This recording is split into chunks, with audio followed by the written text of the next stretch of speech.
Wow, this is a very, very emotional moment for me.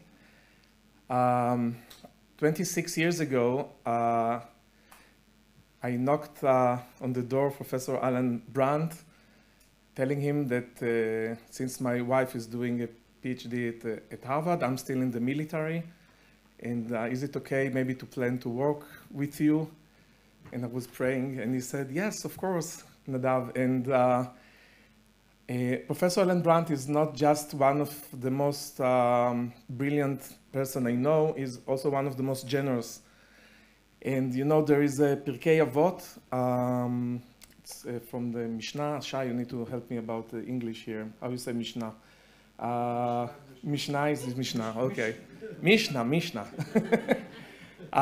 Starting from, you know, that Moses got the Torah, etc. And then finally there is like a saying that please have many disciples. So Professor Brandt has so many disciples, some of them sitting here, and I think that's something really unique. You always find the time, and also to come here to Israel. And now I want to go back to a young student of history. He's 23 years old. He's a student at Columbia University, and he's working on the history of venereal diseases. That finally, what happened from there is this book, No Magic Bullet. That's actually the copy that I was making science when I was your teaching fellow.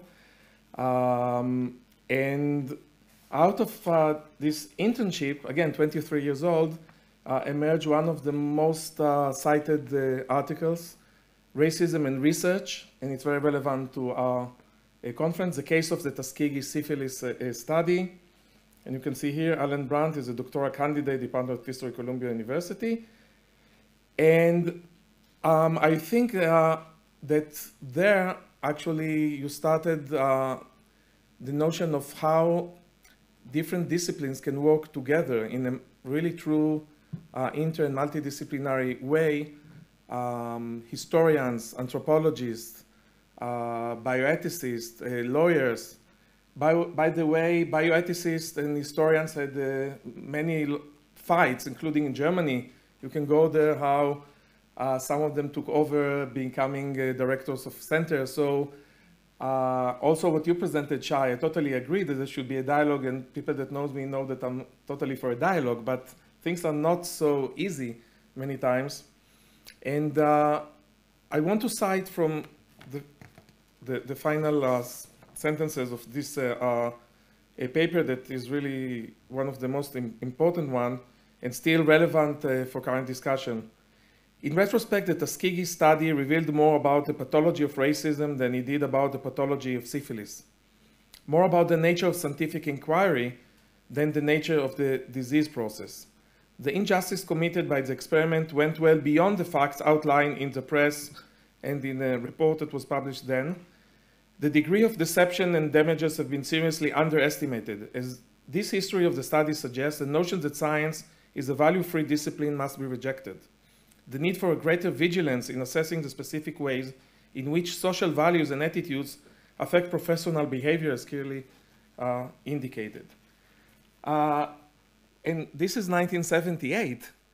And in many, many ways, I think you continue just to expand this kind of notion in your wonderful book, No Magic Bullet, Social History of Venereal Diseases. And when you finished working, HIV/AIDS entered, and of course it became even more relevant. And even another important book, The Cigarette Century, that won many, many prizes, the Bancroft Prize, and for me, the American Public Health Association, since I'm a public health physician, the Wieseltier Award, and many others.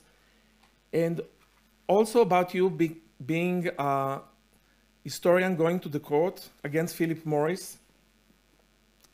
Try just to imagine, this was 2004, I think, and how so many forces, evil forces, were trying, including some historians, were trying to debunk all of your work.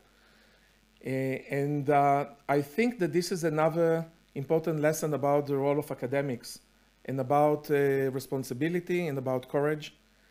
And also, in this book, you moved becoming much more having global consciousness that you discussed it several times. I won't be the only one to remind us.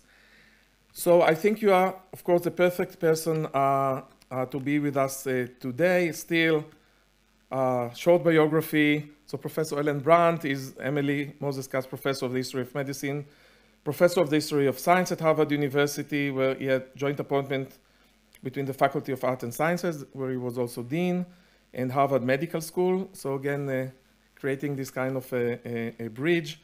It's also not so trivial.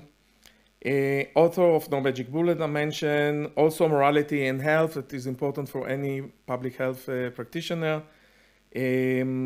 His book, as I mentioned, about the social and cultural history of the cigarette century, Rise, Fall, and Deadly Persistence of the Product That Defined America, won many, many prizes. He is currently the interim chair of the Department of Global Health and Social Medicine, was, as I said, the dean of the Faculty of Arts and Sciences, the chair of the History of Medicine Department, and a great mentor. Today is going to talk about looking backward, looking forward, biomedical research ethics in historical perspective.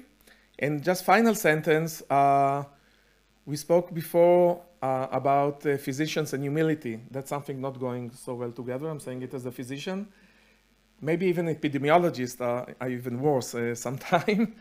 And Professor Brandt was interviewed in a very nice article. Really encourage you to go and take a look. Gina Colata from New York Times asked Professor Brandt when epidemics end. And this is May 2020. Now we are almost the end of 2022. And he spoke about the social construction of illness and all of that, but also that probably epidemiologists are not going to decide, and this is much more of a social process. So thank you so much for being with us. It's a great honor.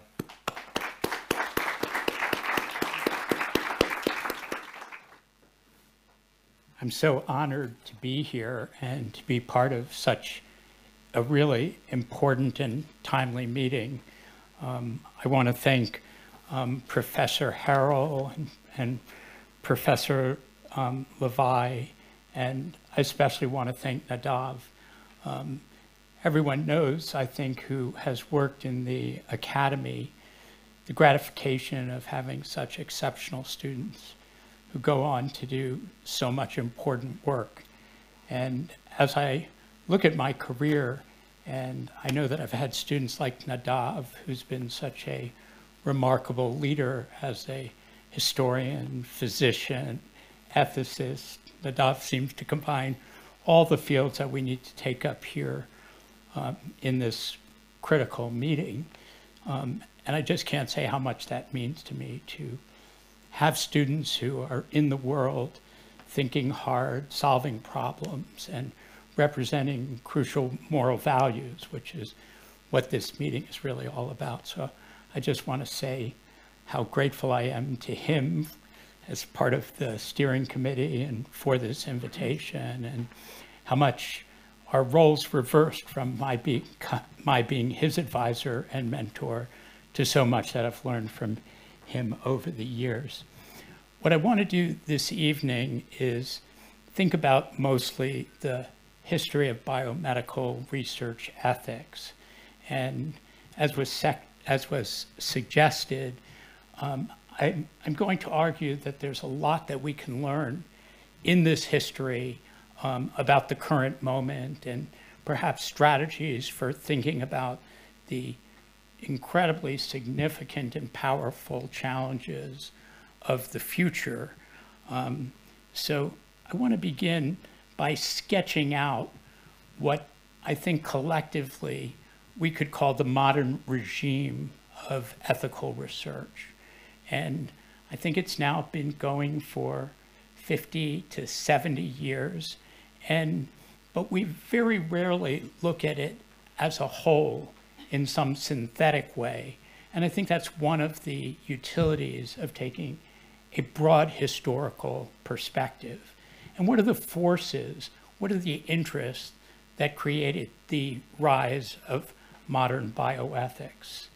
And they really fall into several groups. I think most of this is certainly well known to people who will be at this conference and listening online. But in the immediate post-World War II period, and having the world gone through the experience of the Nazi Holocaust, there was a special moment of reconsideration and questions about how this could have happened and what was the character of medical, scientific, and public health responsibility in reviewing these horrible crimes against humanity. And so that generated tremendous attention at that moment to the ethics and morals of people in medicine and science. And there were also a series of post-war scandals, revelations, moral ambiguity, what could physicians do, what could they do in their role as scientists, what kinds of potential advantages come from science, but how can science also create new harms? So there was also, the third thing I think I would emphasize is that there was a dramatic growth in research itself. And that's one of the stories that I think we're really examining today, from very idiosyncratic research that individuals would decide to do. Our academic institutions, the governmental institutions that invested in science, the rise of the pharmaceutical industry and biotech, all of these have coalesced to radically change the environment from the immediate post-World War II period. And I think any historian examining this would look to a series of key documents that emerged from the immediate post-war and debates of the 50s and the 60s. Obviously, the Nuremberg Code, which emerged from the trials at Nuremberg, specifically around issues of medicine, science, and experimentation. The Declaration of Helsinki, which I'll say a bit more about, and the Belmont Report. The pivotal document in many ways became the Nuremberg Code. It emanated from the doctors' trials, where there were 23 defendants, 20 of whom were physicians, who were accused of torture and murder through experimentation on concentration camp inmates. And the Nuremberg Code put forward 10 essential principles for thinking about individuals in the context of research. A psychiatrist who was persecuted, a German psychiatrist who was persecuted during the Nazi regime, Werner Brandt, said, how do we address this tension between the oath of Hippocrates and the possibility of doing harm? He wrote, the morality of the physician is to hold back his natural research urge, which may result in doing harm, in order to maintain his basic attitude that is laid down in the oath of Hippocrates. And as people asked then, and quite frankly, we continue to ask, how did this happen to a medical community which had been deeply invested in questions of ethics and had developed codes of ethics in the 20s and 30s?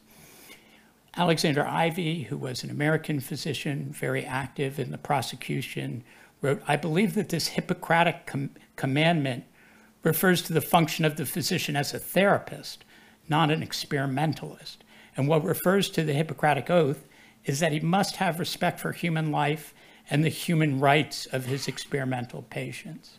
And you see emerging in this a tension between different roles that physicians, scientists could play, their desire to produce new knowledge and the need to protect and value the well-being of their patients. And how would this particular role be adjudicated in these codes?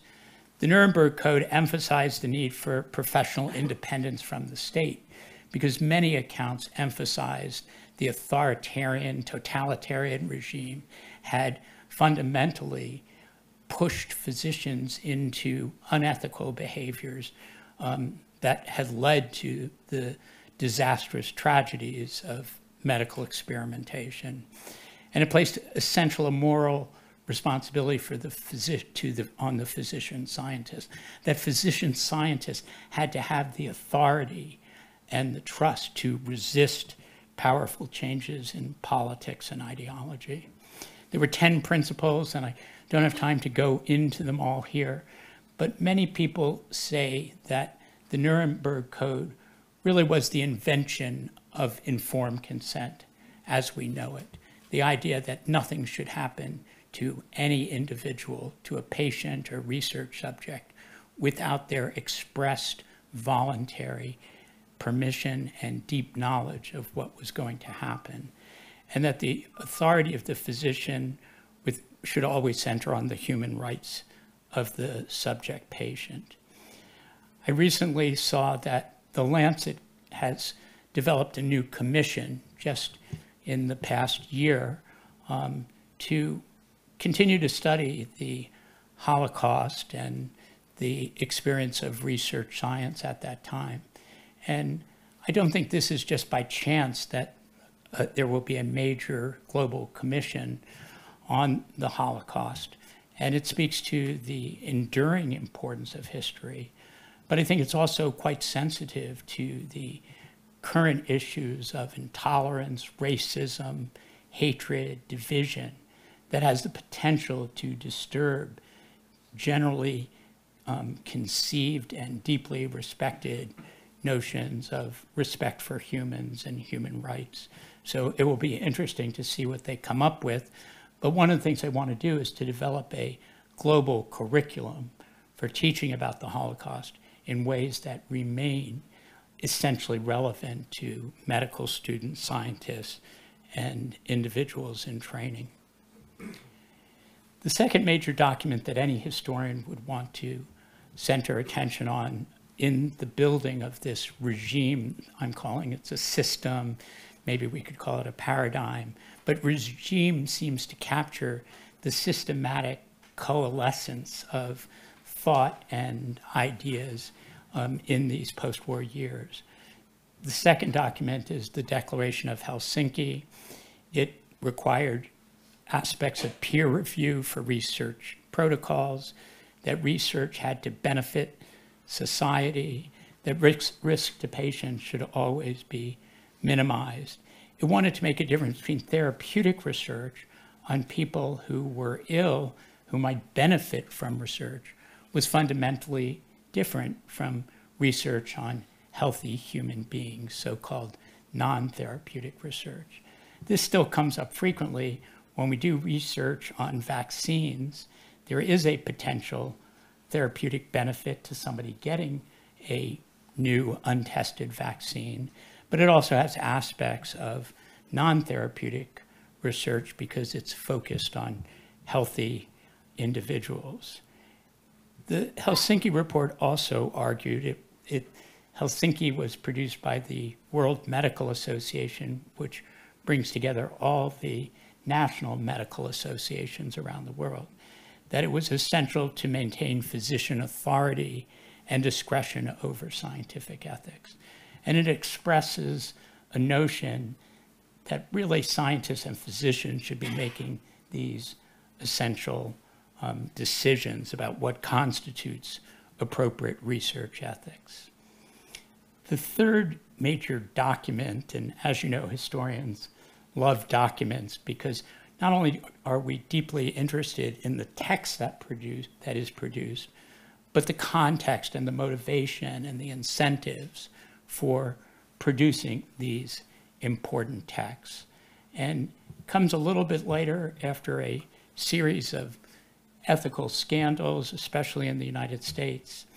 It was drafted by a commission that had been set up by an act of Congress. And it was very much even more than Nuremberg and Helsinki, very much devoted to a notion that we should establish the core principles by which science and research would proceed. And these are well known now to medical students and students in the sciences around the world. The three basic principles were respect for persons, or essentially the principle of autonomy, the notion of beneficence, which was research subjects shouldn't be asked to be in trials where there isn't a beneficial ratio of risks to harms, and justice, which in this case was relatively narrowly construed, that research scientists had a responsibility when choosing research subjects, that the benefits must accrue to all, a kind of social vision, but also a notion that it would be unjust to use especially vulnerable subjects in research, and that the risks of research must be widely shared across a society and not be targeted on the most vulnerable. The context of the Belmont Report was a series of experiments that generally violated the very notions of Nuremberg and Helsinki. The Jewish Chronic Disease Hospital, where elderly individuals were injected with live cancer cells. They were told that they were going to be injected with cells, and there was no clear notion of informed consent. The Willowbrook State School for children who suffered severe developmental impairments, known as retarded at the time. And there, a researcher decided, since all the individuals, the children at Willowbrook, would eventually get hepatitis, that he could learn a lot by injecting them and infecting them with hepatitis under controlled conditions to learn more. Some of this research remains controversial and even praised, but there was a notion that there were no rules, regulations, and consensus of ethics. The other thing that had happened is an anesthesiologist at Harvard actually had published this article on ethics and clinical research in a major journal, the New England Journal of Medicine, in 1966. And what Beecher did was incredibly important. He went through journals picking out research that he found to be fundamentally unethical, no notion of voluntariness or consent on the part of research subjects, the high potential for harm in developing new knowledge. And he described these 22 studies anonymously in the New England Journal. And not surprisingly, the press picked up on it. There was outrage. And when people eventually were able to break the code from his personal papers, they found that the research that he was describing was published in top-level peer-reviewed journals, and that they went on and were approved and were published all the time. And this created, I think, part of the motivation for the commission that ultimately developed the Belmont Report. Nadav generously mentioned my very early work on Tuskegee, but the realization in 1972 that over 400 African-American sharecroppers had been deliberately untreated for 40 years also created a very massive public scandal, especially in these years of the civil rights movement. Here's the article from 1972 that appeared in the New York Times. And one of the physicians, the study was conducted by the US Public Health Service, taking a blood sample from one of the subjects in the study.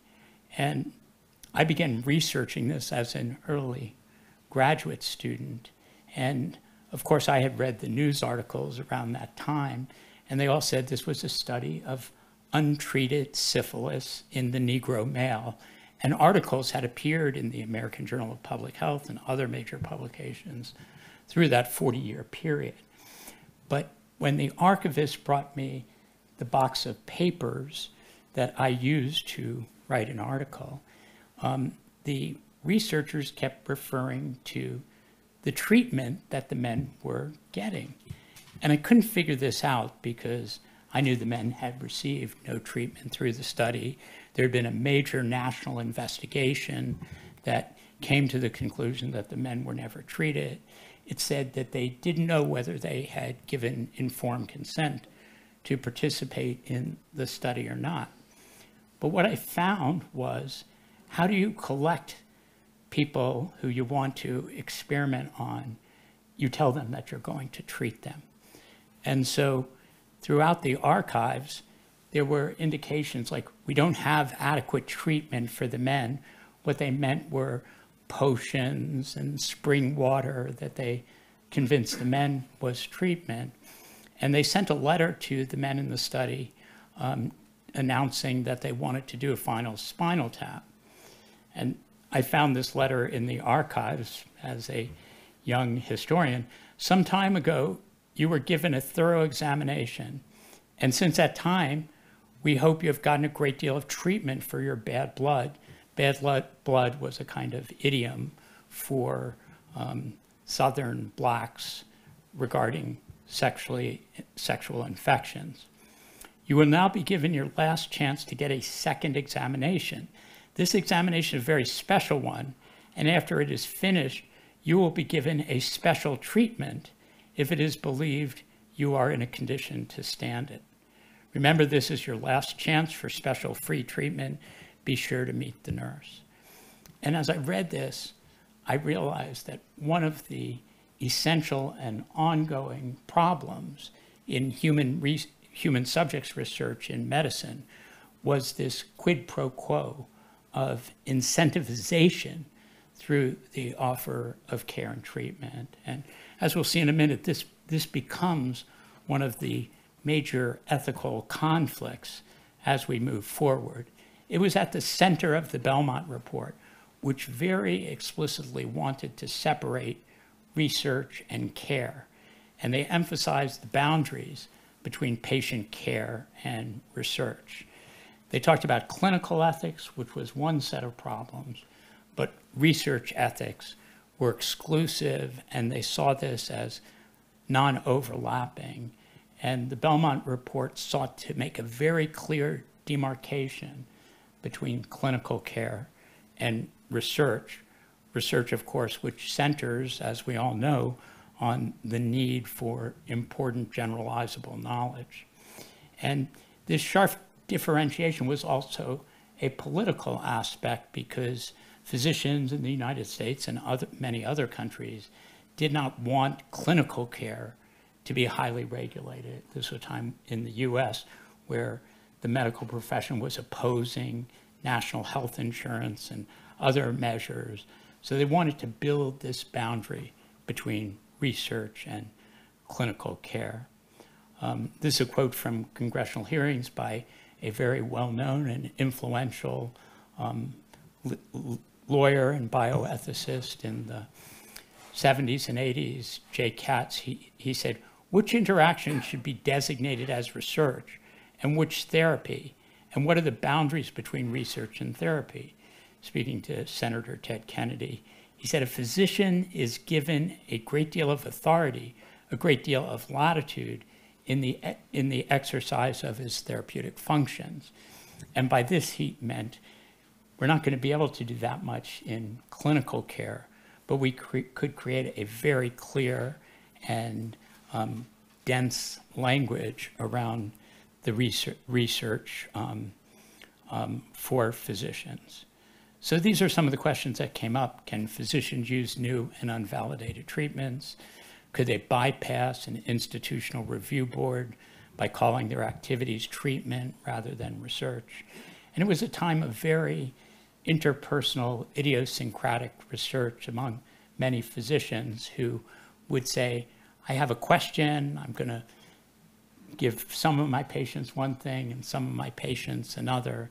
It was very different than the research world that came about following this. And underlying all this was the idea that research was dangerous.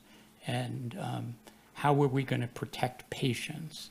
So there was a deeply protectionist element in this early years of the bioethical regime that I'm talking about. And there was then also this question, how do we actually do research? And that wasn't deeply addressed in these three essential documents, but it was in a series of papers that emerged in the 60s and 70s. And I would say one of the most important documents, if you're retracing this history, is a paper that was written by the statistician A. Bradford Hill, very renowned British biostatistician, medical statistician. And in this paper, Hill really lays out the basis of how he thinks ethical research can proceed. He emphasized that you need two groups generally. You want to randomize them into two different arms of a study and withhold treatment from one group. And he went beyond that. He said, rather than actually just withholding treatment for one group, that you really need to use inert placebos to evaluate a drug or an intervention. So one group would get a placebo, one group would get perhaps the new drug, and then we could really know, without bias, without confounding, whether a drug works or not. And that has really been the essential model for doing research since Hill wrote this paper more than 50 years ago. And Hill, interestingly enough, was overtly critical of the Declaration of Helsinki. He said, surely it is often quite impossible to tell ill-educated and sick persons the pros and cons of a new and unknown treatment versus the orthodox and known. And he claimed that the Declaration of Helsinki would make it impossible, for example, to experiment on children or on individuals with mental illness. This is Hill. This is the paper I'm referring to. I think this is just one of the most interesting and fascinating papers in the history of human subjects research. And he made several claims in the paper that continue to be highly problematic in thinking about research in the future. He said for a physician or scientist to decide to do an experiment, that individual had to be in a state of equipoise, saying, I really don't know whether this new treatment is better than nothing, and I don't know whether it could be harmful. So I can ethically and morally construct an experiment in which someone gets a placebo in order to find out, is the drug safe and effective? And most of our regulatory systems endorse that particular view that he laid out at the time. And in this sense, he thought placebos were crucial. And as you'll see in a minute, we continue to have incredibly powerful debates about the utilization of inert placebos in our work. And this came to be defined as the gold standard of human subjects research. Double-blind, neither the patient nor the scientist know who's getting the placebo or who's getting the new drug or intervention. And by its achievement of the notion of gold standard, this becomes a residual element of contemporary biomedical ethics that I think is incredibly important. So these three things, equipoise, what do you tell an individual when you're recruiting them to participate in research, and what we'll call the therapeutic misconception, which Hill talked about, but many people have written about since then. And I'll say more about therapeutic misconceptions in a second. But all three of these are at the core. I would argue, even though developed in the 60s and 70s, remain at the core of most of the research science that we see done today. And there are many contradictions and inconsistencies, ambiguities in this bioethical regime that was built after the war. The question of equipoise continues to be a source of consternation among researchers and those examining contemporary research ethics. Are we really unsure? And as we do more and more research on animals and in laboratories, are we really unsure what's better or what's not? And who decides whether we're in equipoise or not? And there was opposition to this notion of equipoise when Jonas Salk was prepared to do the first major trial on the vaccine that he had developed in Pittsburgh.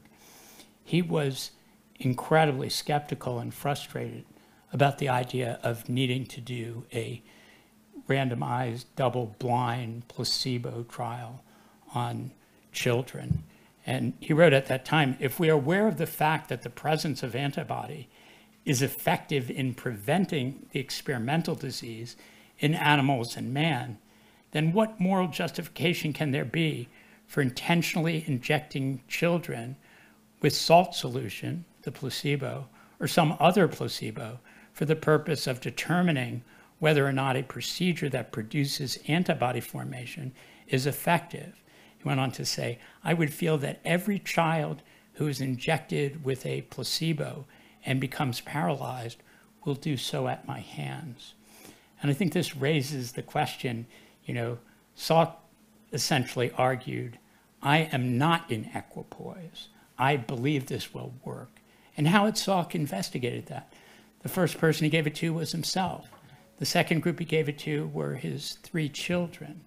And then he went on to give it to children who already had severe disabilities, who had had polio in the past, who had developmental disorders, who had been abandoned by their parents. And that was the ethical standard as he got going in the 1950s. Here's Salk and Allan getting in to get Salk vaccine in the trial. Over 400,000 children either got the vaccine or got placebo. And just as Salk had explained, the way the research committee decided that his vaccine worked was by counting cases of polio in the placebo group. So the question comes up, what's the justification for use of placebos, standard treatment versus new treatments, placebo controls? And one of the things that I think we haven't explored adequately is that many federal regulatory agencies and state agencies require placebos in order to approve new drugs. And as we look forward, I think there will be powerful questions about methodology, placebo use, where it's appropriate, where we can learn about efficacy and safety, sometimes without a placebo trial. These are some of the questions that can't come up. One of the things I thought a lot as I was preparing to talk here was this question of randomization. And essentially, the notion goes that somebody who has consented to the trial will then have the physician scientist flip a coin, and that's the way it is decided whether you might get a placebo or you might get an active agent. And I think there are remarkably important reasons sometimes to do that, but I think it's often poorly understood by subjects. And if we were to always use the term, well, how we decide what group you're in, we flip a coin, that's offensive to the notion of the therapeutic expectation that patients often have. And one of the things that I would be critical of this regime is the difficulty it's had in really addressing fundamental questions of randomization. My doctor wouldn't flip a coin to decide what treatment to give me. And the therapeutic misconception, no scientist or physician, or especially my physician, would put me in peril to learn new knowledge if they didn't believe it was going to benefit me.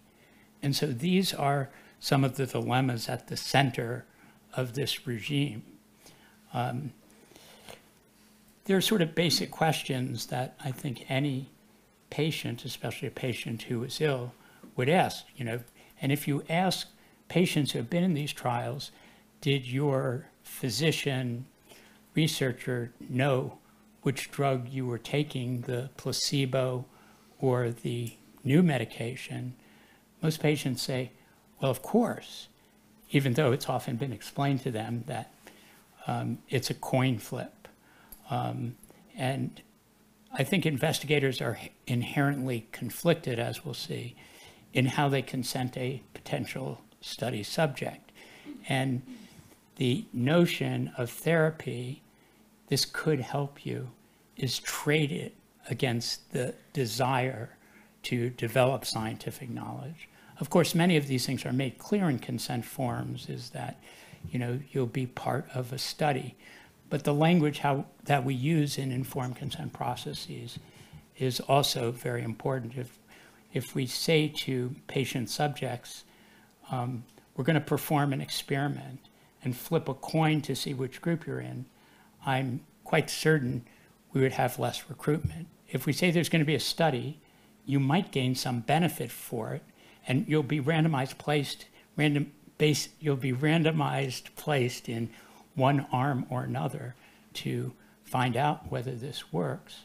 That's a very different consent process. And so part of what I'm arguing is that this was never completely worked through, even though many of these problems have been written about extensively. And that many of us maybe have participated in trials. There is the idea that you will get benefit from it, and you are also helping to produce new knowledge, but it's your chance potentially to benefit. This is especially difficult, and I'll say a little bit more about this, in issues where patients are in really precarious positions. And so this is one of the things that I've been thinking about, what sociologists today would call the precarity of the patient entering a research trial. And most research trials are done on individuals who already have an illness and are looking and expecting care. What I'd like to do in this relatively briefly in this next section of the talk is describe 3 or 4 trials in which these tensions and ambiguities and misconceptions were especially important, or where changes in the research program and protocol were significant. The first is a little bit like our current moment now in COVID, where we didn't initially have any treatments.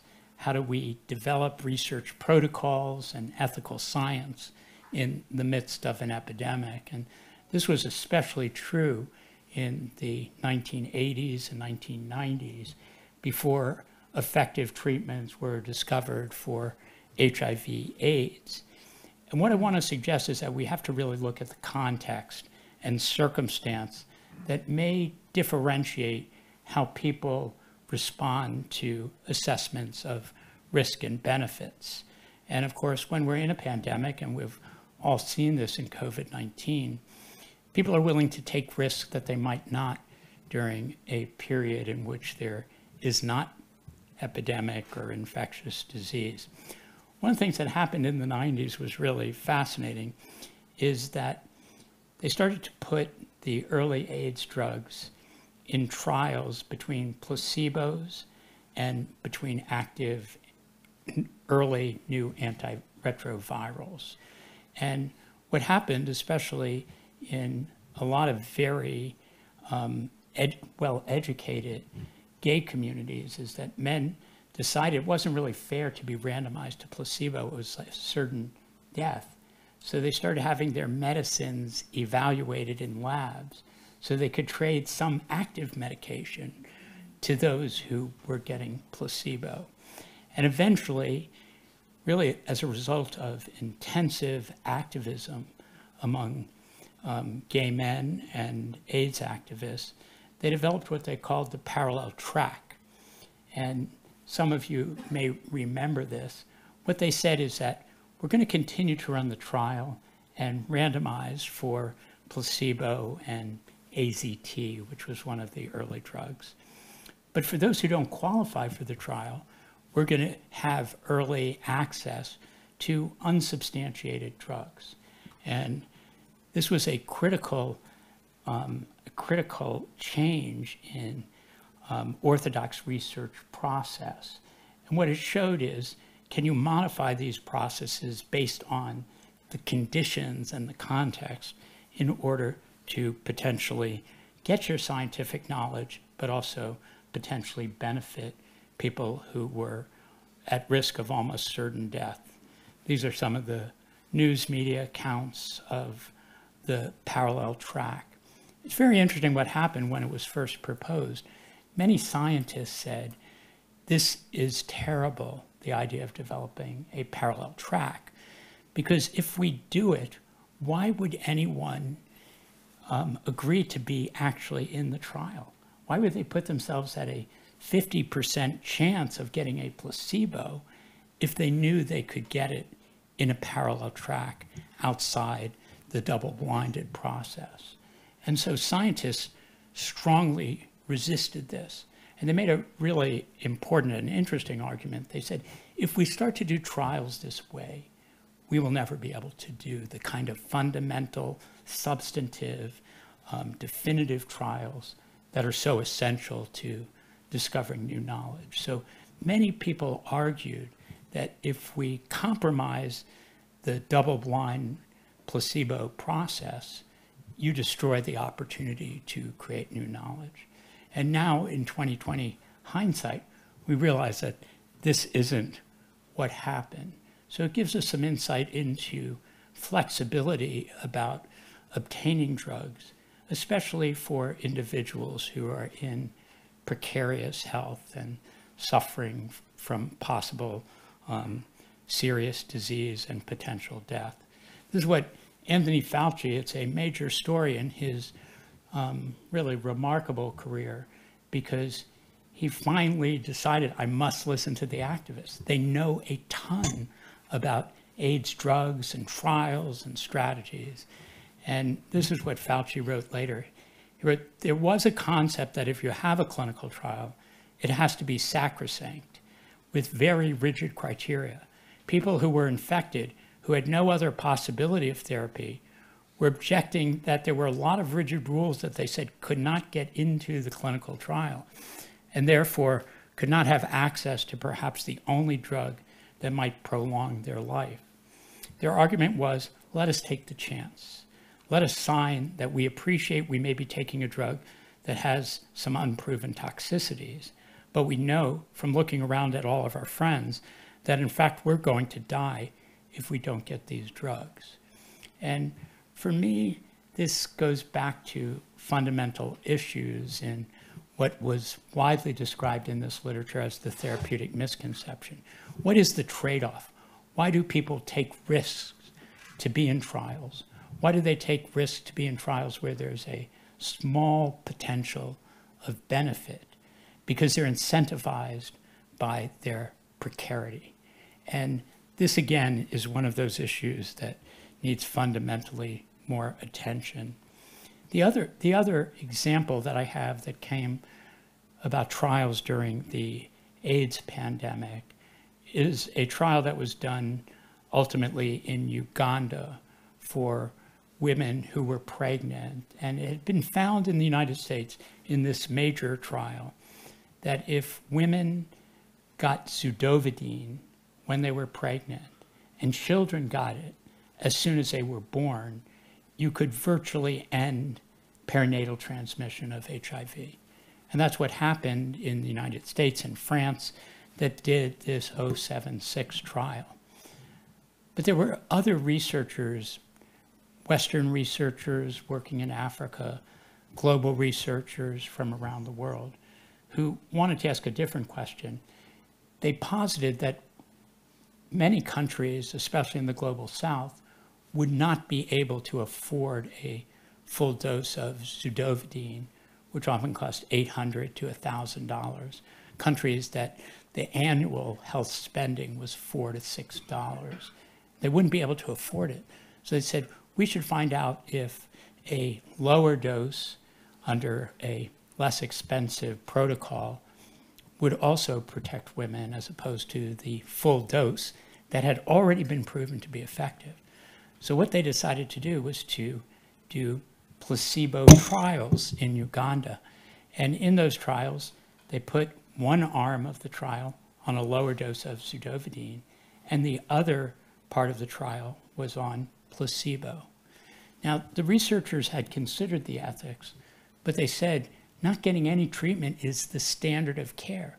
So that one arm would be the standard of care in Uganda, the other would be a placebo trial. And I think probably as many of you remember who are as old as I am, that this became incredibly controversial. Could you go into a country and say, well, since the standard of care there is so low, we can try a known effective medicine in a lower dose against placebo? And so a tremendous battle broke out about exactly these areas. And in the first part of this, I've been talking about precarity as an incentive to participate in trials. Here, I think the most appropriate term would be scarcity. Why do people get into a trial like this? Because that's their chance to get any treatment. And were they really told what would happen in these trials? I got a little bit ahead of myself here. Let me go back.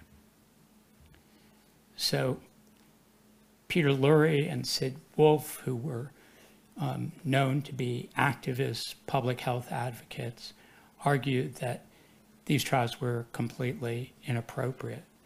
They wrote, if the research can be satisfactorily conducted in more than one way, why not select the approach that minimizes loss of life? And again, the rigidity of placebo trials, much like Fauci had criticized, in this instance, the argument that critics made is if you wanted to try a lower dose, that might be one arm, but why not try the lower dose against the known effective dosing of zidovudine? Acceptance of a standard of care that does not conform to the standard in the sponsoring country results in a double standard of research. And this continues to be a gigantic issue when we think about global health equity and fundamental health disparities. Marcia Angel, who was the editor of the New England Journal that had actually published the study from Uganda, wrote, when effective treatment exists, a placebo may not be used. Instead, subjects in the control group of the study must receive the best known treatment. The justifications are reminiscent of those for the Tuskegee study. Women in the third world would not receive antiretroviral treatment anyway, so the investigators are simply observing what would happen to the subject's infants if there were no study. There appears to be a general retreat from the clear principles enunciated in the Nuremberg Code and the Declaration of Helsinki as applied to research in the third world. But interestingly enough, the head of NIH and the head of CDC, Howard Varmus and David Satcher, defended the study, saying a placebo-controlled study provides definitive answers to questions about the safety and value of an intervention in the setting in which the study is performed. And these answers are the point of the research. There was another study that I want to point attention to, and I should explain what I'm really trying to say here is even within this broadly consensual bioethical regime, there's been intense conflict of people who are incredibly powerful and thoughtful. And so this is not a set of conflicts between an elite and other activists. The conflicts I'm describing are at the heart of the bioethical regime that evolved. One of the most interesting and important debates occurred in 2010, 2012, around a study called the support study for severely premature infants. That stood for surfactant, positive pressure, and oxygenation randomized clinical trial. It took place in 22 academic centers. It got IRB approval in 23 different instances. It also took place in Canada and France. And a question had perplexed neonatologists for 2 decades about what's the right dose of oxygenation to protect premature babies when they're born 24 to 30 weeks early.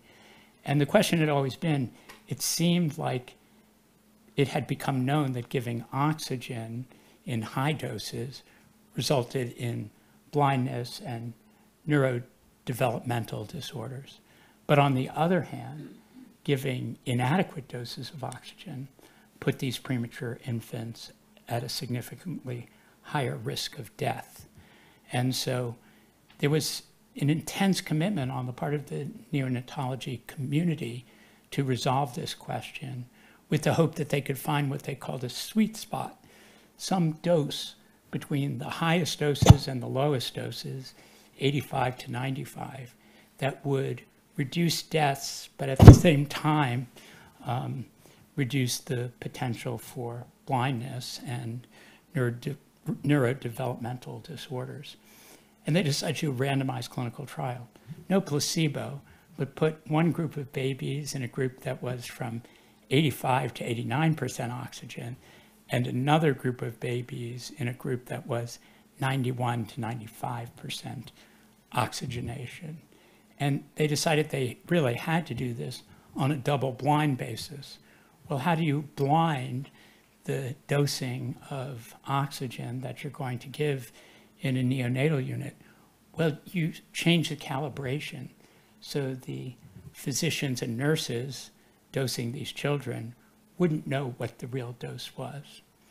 And they felt that they were solving an elemental issue in neonatal care, but the results of the trial ended up being really highly contested. This is the paper that appeared, and when this paper appeared, really all hell broke loose between the neonatologists, a group of professionals who had had very strong interests and commitments to bioethics, and a whole group of bioethics and researchers who felt that the study was notoriously unethical. Even the Office for the Protection of Human Subjects of the American Department of Health and Human Services said that the study had been conducted completely unethically because the parents consenting for their children hadn't understood that the babies in the low oxygen group might be at greater risk for death. What the neonatologist said is that right now we have no clue. Babies might get too much, babies might get too little. If we could resolve this problem through a double-blind trial, we could potentially answer that question. So Lantos and Feutner quoted here are both neonatologists, pediatricians. Experts were generally uncertain of which arm would prove better. Babies who were enrolled in the study were at no greater risk of complications than babies who were not in the study, because at that time, they argued, treatment was random. You'd be a baby born in one hospital and they had set the oxygenation at one level, or in another hospital it was set differently. But the Office of Human Subject Protection said the study violated regulatory requirements for informed consent, and they said the informed consent forms used in this study were seriously deficient. Many argued that the risks weren't really part of the study. They were part of the illness and pathology of prematurity. And then the question comes up, did parents really understand what was going to happen to their newborn premature infants if they enrolled in the study? And here again, the assumption on the part of subjects, especially in a crisis moment as a parent with a severely premature infant, is perhaps one of those situations where giving consent just isn't really possible. But the assumption of participation in the study and the potential that one group would be harmed or at a greater likelihood of death was something that really could have been understood. And so here again, I'm using the notion of precarity. Parents who are desperate, children who are severely ill, and their situation in these kinds of trials. This also comes up in phase 1 trials. Why would somebody take a drug if they're told it only has a 5% chance of helping you? And so this is another instance where precarity influences consent. I had a fellow who was working in one of the Boston cancer hospitals, and he was hired to do consent process. And the physician who preceded him had been very successful at getting patients into the trial. And he told me, I felt, I could say there's a small level of hope, but generally these drugs don't result in tremendous success, but you might want to try them. But in this instance, I'll be acting as a scientist. So once you're assigned, I can't change the dose the way I normally would. Just like the scientist in the babies trial. You're assigned to a group. I can't alter your oxygenation based on how the child's doing. It's now based on the protocol. And these things are often widely misunderstood. Oncology trials are well known to have low response rates. George Annas, a very well-known bioethicist, cited Nuremberg saying that this was a form of conscripting the terminally ill. There have been many studies of whether cancer patients understand the risks and benefits of phase 1 trials and the problem of the therapeutic misconception. One thing has changed, and I think this was brought up very effectively in the introductory remarks. Our science is remarkable, and our potential to change these ratios to trials that can potentially help people through the development of clear genetic biomarkers and other ways of understanding who might be successful in a trial has really shifted. But one of the observations I want to make is that from the restrictionist, protectionist ethos of Nuremberg and Helsinki, and especially the Belmont Report, today we live in a culture where many of us are actively seeking to be in trials as consumers. And we really haven't considered what the impact of that is on the ethical regime in which we live. Some of you may know of or even utilized clinicaltrials.gov, which was started by the NIH, but now works around the globe. And you can type in your diagnosis and you can find clinical trials that you might qualify for on this website. It's almost like a dating app for really sick people.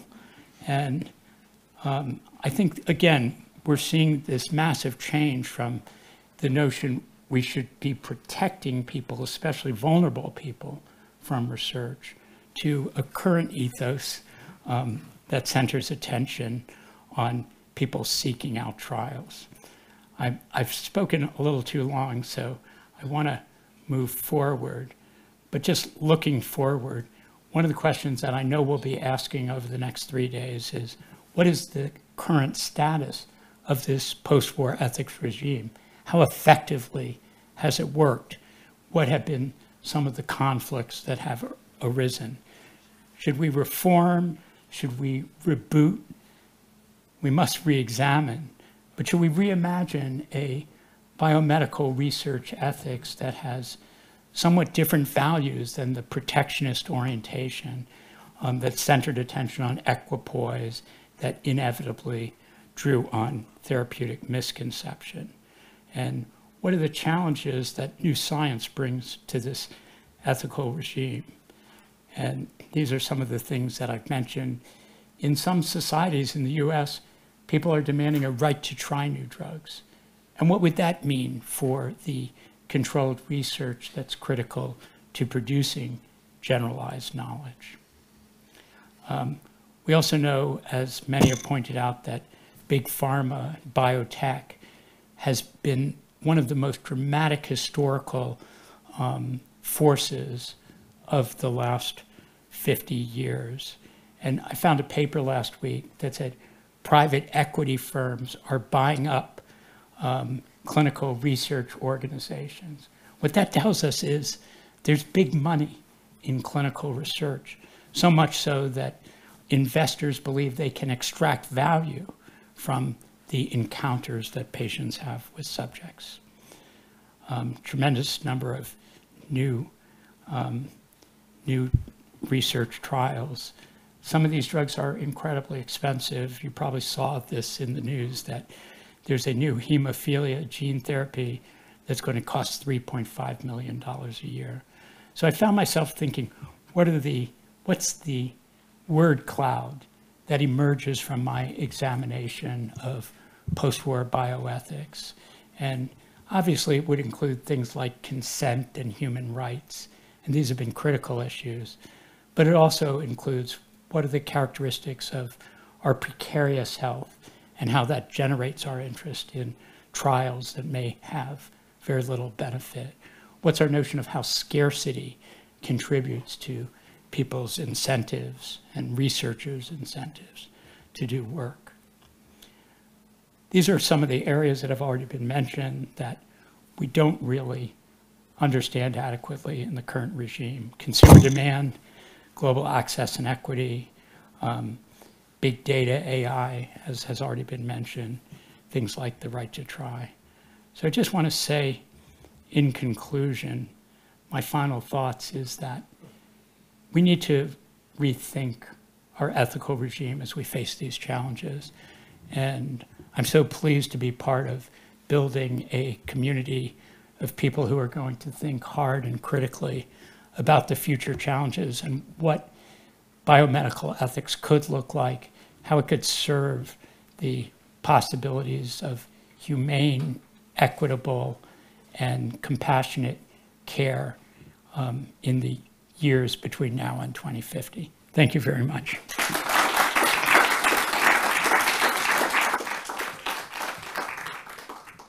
Wow. So we have time for some questions. I just remember that Allan, in 1999, you edited a volume on bioethics and beyond in Daedalus. So it seems that there's a lot of thinking going on. Jonathan, please. Thank you so much. Does that work? Thank you so much. Absolutely brilliant talk, as always.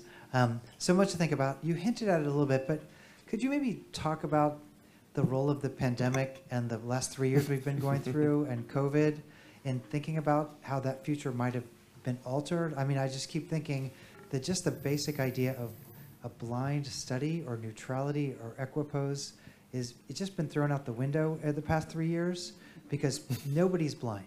Whether or not you know what treatment you're getting, you're coming in with some preconceived ideology about just the enterprise of vaccines or what it means to where COVID comes from or something like that. So this idea of neutrality that was so centered to to ethics it's almost like you have to control for ideology, whether or not you're controlling for what people are getting. And so how has COVID shaped that? And then the other part about COVID, of course, is papers are being published well in advance of any kind of vetting, and it's out there, and if it meets your ideology, it's getting blasted out on social media.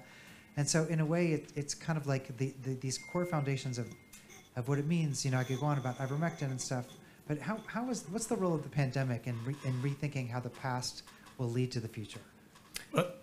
I want to say that tomorrow we have a whole session about it, exactly this question. Yeah. So Allan, don't say all of you're about to say I tomorrow.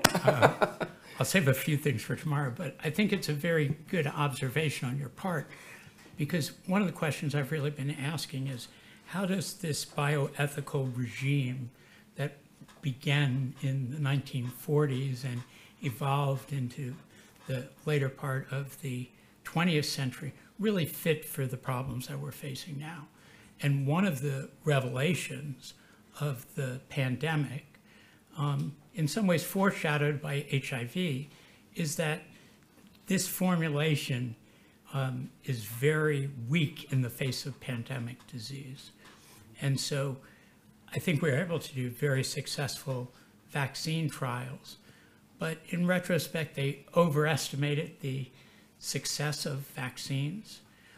There were many treatments, convalescent plasma and ivermectin, that were widely diffused in the pandemic, but turned out to be not effective and sometimes harmful. So the system that we had both couldn't adequately respond, especially in the divided environment that the pandemic came about.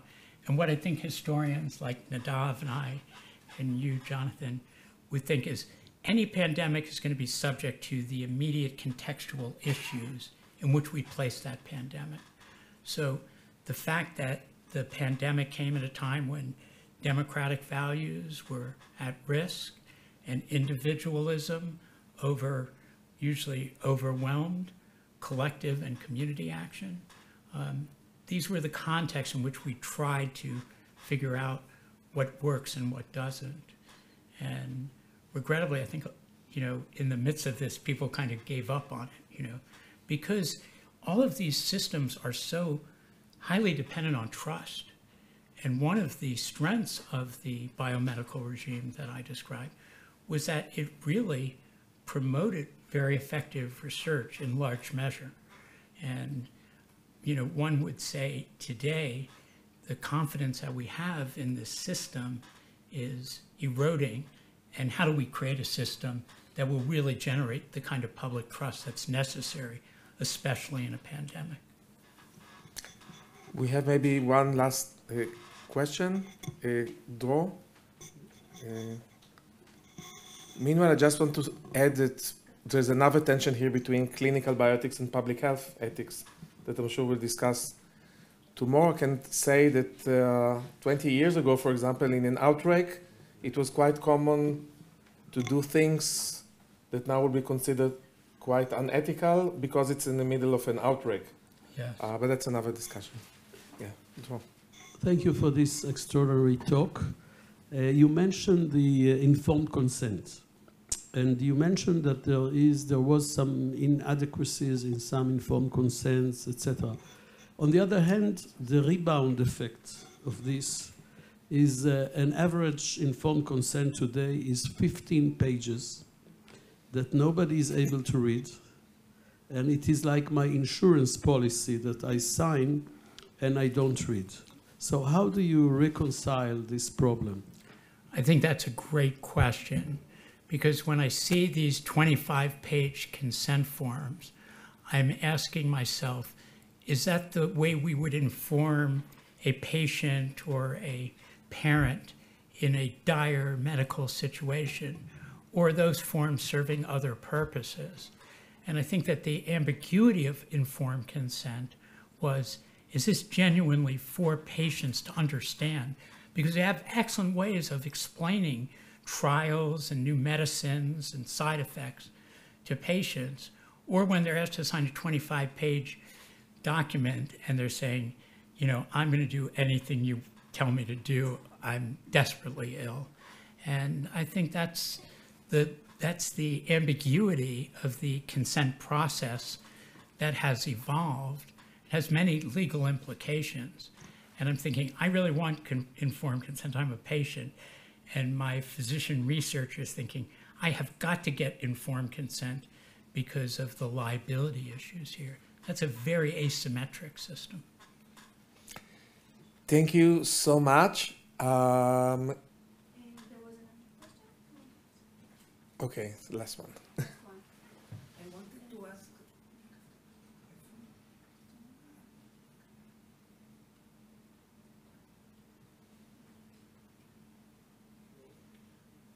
to ask, why did you start the historical survey from World War II? And you didn't, not only you, I'm speaking about historians of medicine. Why don't you start with the eugenics that put the basis for the Nazi medicine? And this is in 3 countries, including the United States. Well, I think it's a great question, and you know that's why I looked at the Lancet Commission that's going to be studying Holocaust medicine, because I think we want to ask all our medical students and all of our physicians both how did this happen, what's the character of medical professionalism and responsibility, what are the forces that can erode and destroy professional ethics. And so I'm not surprised there are, you know, many volumes, and there will be many more, you know, trying to unlink that process. But when you see in our current ethics people referring back to Nuremberg or the Tuskegee study, you realize that the analogs are really too close to home today. Thank you so much, Professor Brandt. It was an amazing talk. Give us some appetite for tomorrow.